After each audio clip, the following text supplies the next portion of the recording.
I've been to a couple of speed dating events, and one of the things that I've noticed, which really surprised me, is that some people don't make much effort even in regards to the clothes they wear.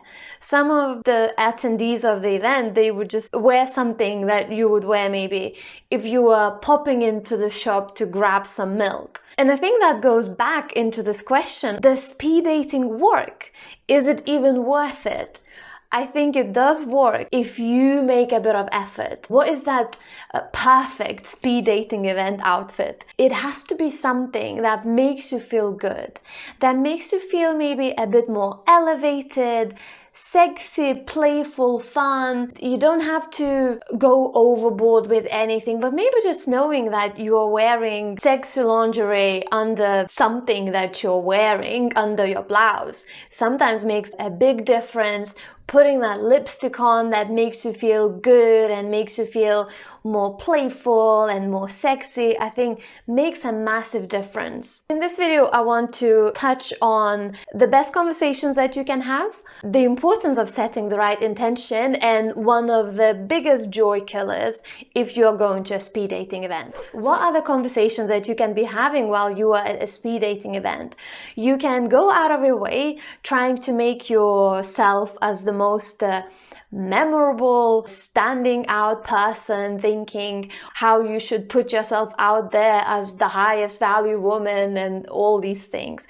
Or instead, you can make an effort to be interested in the person in front of you.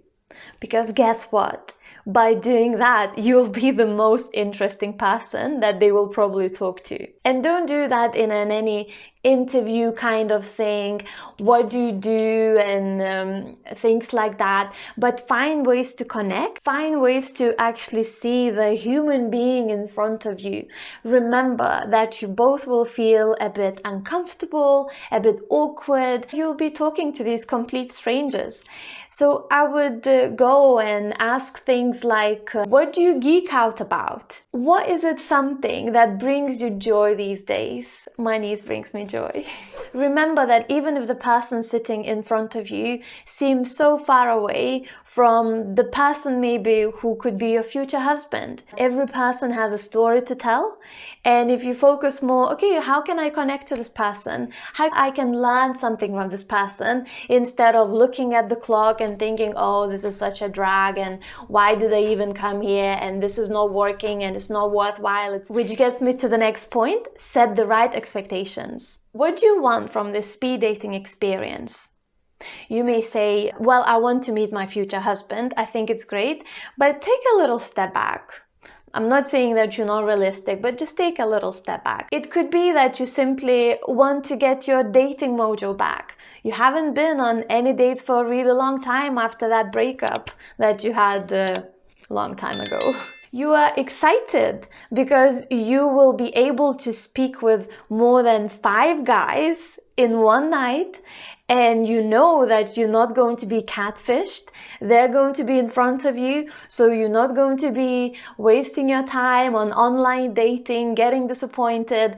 By the way, online dating doesn't have to be like that, and make sure that you watch videos on my channel to see how you can make online dating fun and how you can make it work for you. It could also be that your expectation is simply to get out of the house after being on that sofa and watching too many of those Netflix series and just feeling, I think I'm done now and I'm ready to do something different for a change. It could also be that you are going out with your girlfriend and you just want to have a fun night out and have a little giggle. Now about the girlfriend, which gets me to the next point, and I think this is one of the biggest mistakes that people make when they go on speed dating events. You bring the girlfriend, you're sticking together, you're chatting together, you're having drinks together during the breaks when you could be mingling. I don't know why I don't like this bored mingling with other people.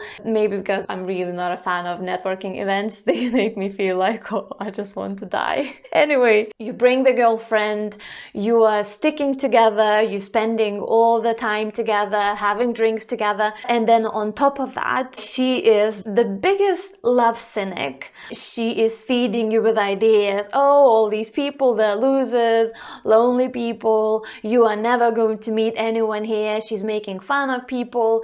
She's also making fun of love, of relationships, and she's just basically saying that all men are XYZ and you're better off single, and why are you even here? You're wasting your time. It's not worthwhile. Your friend could also be the reason why you're actually struggling to start dating again. Make sure you watch the video here. See ya!